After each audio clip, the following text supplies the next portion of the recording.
Hey guys, Pete here. It's going to be my things you might have missed in Game of Thrones Season 7, Episode 6. But before we get into that, I wanted to mention that the title of the next episode, the season finale, Episode 7, has dropped, and it's pretty exciting. They've named the episode The Dragon and the Wolf, and I don't know about you guys, but I think that could probably be a clue that we're actually going to see some Rhaegar and Lyanna in the finale. There will be spoilers here, so if you haven't been caught up through Season 7, Episode 6, you want to stop watching. And with that, we'll jump right in. The first thing that you might have missed, and it actually wasn't very hard to miss. I didn't see it until it started going all over the place. After the episode, a bunch of people noticed that the light on Longclaw's hilt looked like that there was some kind of animation going on. So people were theorizing that maybe this was added to show it wake back up or something like that. And there is a little trick of the light there, but it came out after the fact. Whenever they asked the director, he basically said, no, that was just a trick, like it wasn't on purpose.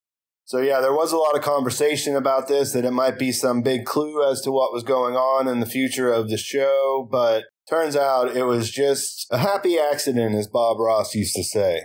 The next thing you might have missed, and this was also pretty easy to miss, but in the Making a Game of Thrones website, they put out some more photos so we could see this a little bit more clearly. There was talk about whether they brought dragonglass weapons or not. Sure enough, if you look at this one photo of Jon with Tormund, and behind him you can see that Tormund has a dragonglass axe. But then, as I said, they put out this photo of this dagger that Jon has. We didn't see it in the episode as far as I know, or at least he didn't pull it out. But they are strapped with dragonglass just in case they get in close with the White Walker.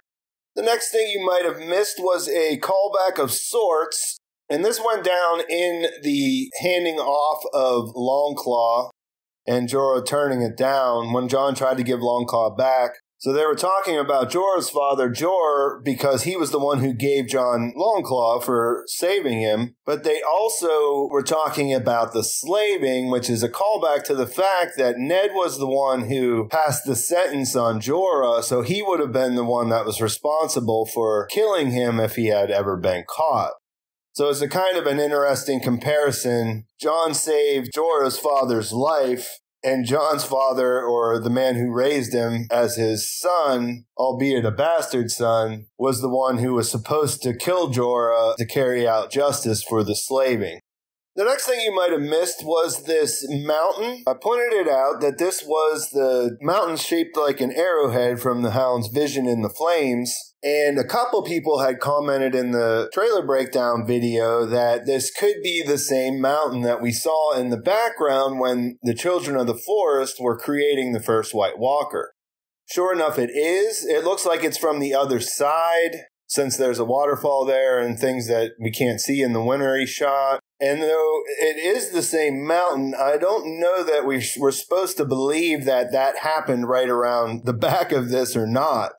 They could have used this, and they could have made it for that reason at this place where this battle went down.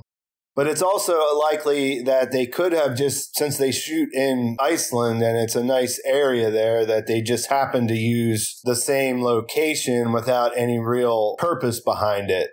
Either way, it's very possible that we'll never know more about it, but it is interesting to look at them both, one with the snow and ice and then the one before the White Walkers were created where it looks like springtime. The next thing you might have missed was the callback to Robert's Rebellion. Jorah is talking to Thoros of Myr about the Siege of Pike. It's the last battle of Robert's Rebellion where Balon Greyjoy was beat down once again. In the scene, he says he thought he was the bravest man alive because he was the first one over the wall. And Thoros points out that he was just really drunk. So he was the drunkest knight, but maybe not the bravest. Something interesting about that, that's where Jorah earned his knighthood. That's when he became a knight. So it's important to the rebellion, but it's also important for Jorah's origin story, if you will. The next thing you might have missed is that Jon called Daenerys Dany. We know her as Dany from in the books. A lot of that name is used a lot there. But she returns and says, Dany, who was the last person to call me that? I'm not sure. Was it my brother? not the company you want to keep. Now, what's interesting about that is the last time that happened in the show, it was when he was pleading with her to stop Khal Drogo from killing him. So she's saying not the kind of company you want to keep, but at the same time, she's remembering her brother's last words. So definitely interesting little callback there. This one we've already talked about in other videos, but it is worth pointing out in case you didn't watch those, that it was pulled up a couple of times that Daenerys doesn't believe that she can have children. This, of course, is a callback to the first season whenever Mirri Maz Duur told her that Khal Drogo wouldn't be back to himself until the sun rose in the west and set in the east. This is tied to a passage in the book that says that he wouldn't be back until her womb quickens and she bears a living child. So even though it's not the same, it is brought up that she does honestly believe that she's not capable of having an heir.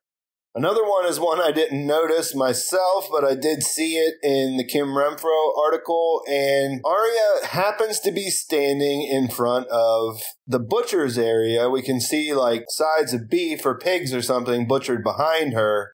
And I know the Winterfell storyline is kind of troublesome right now. But Kim pointed out that maybe this has something to do with it. Arya seems a little bit over the top in some of these exchanges that they have, and she thought this might be a nod to the fact that Arya is still holding a resentment about Sansa not telling the truth about Micah, the butcher's boy, and as we all know, that led to Lady being put down by Ned. So I don't know if that's the case or not, but it's something to think about. Of course, we did get another reference to the wheel speech that Daenerys gave to Tyrion when they first met. It came up in that same exchange where Tyrion says that she can't have a child and that she needs to think about a line of succession. He points out that she will need to have someone carry on her legacy because if she breaks the wheel, how will she make sure it stays broken if not? So out of the last few episodes, we've heard this come up more than once. So it may be more important than just whether or not she has someone in place to follow in her footsteps. In a similar way that it has been brought up about her not being able to have an heir, I'm definitely paying attention to both of those things. And the last thing you might have missed, this is another one that comes directly from Kim Renfro at The Insider because I don't really notice the stuff with the wardrobe. She pointed out that Daenerys' new dress, which we also got a much closer look at in the Making a Game of Thrones website, that the pattern on the back really kind of looked like Viserion because of the coloring. Now that they're bigger, of course, you can't really see the coloring as much as you could when the dragons were small. But his description has always been cream and gold. And the back of her outfit certainly looks scaly in a way. So I kind of like this connection.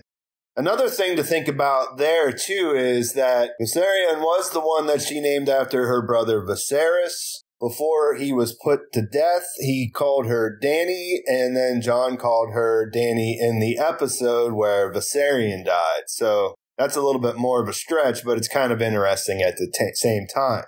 So all right, guys, that's it for the things you might have missed. I got a couple more videos planned for this week. Definitely going to look into that idea of the dragon and the wolf, because I think that is an awesome name. I did a poll over on the Amino app where most people are in agreement that it at least involves Rhaegar and Lyanna, not just Jon and Dany. So it's pretty exciting. It's definitely pretty exciting. Also some other stuff about the White Walkers and the Night King. And maybe one about stuff you might be missing in this season if you're paying too much attention to the details. Because really, I mean, people are starting to get into this rote exercise of just using $2 words about how horrible the writing is. And there's some basis to that, but there's still a lot of interesting stuff here. And it's still an enjoyable show to watch. And it's really just kind of getting tiring when you hear the same thing over and over. Like, I'm fine with criticism of the show. There should be that. But it's almost becoming like a mantra of just repeating the same things. But we have one more episode to go. It's the longest episode ever, and I'm still excited about it. So please like this video if you enjoyed it. Please subscribe to my channel if you haven't already. Make sure you turn on notifications so you'll know when a new video comes out. Follow me on Twitter and my other social media accounts and interact with me over there. Thanks for watching, guys. I'll talk to you soon.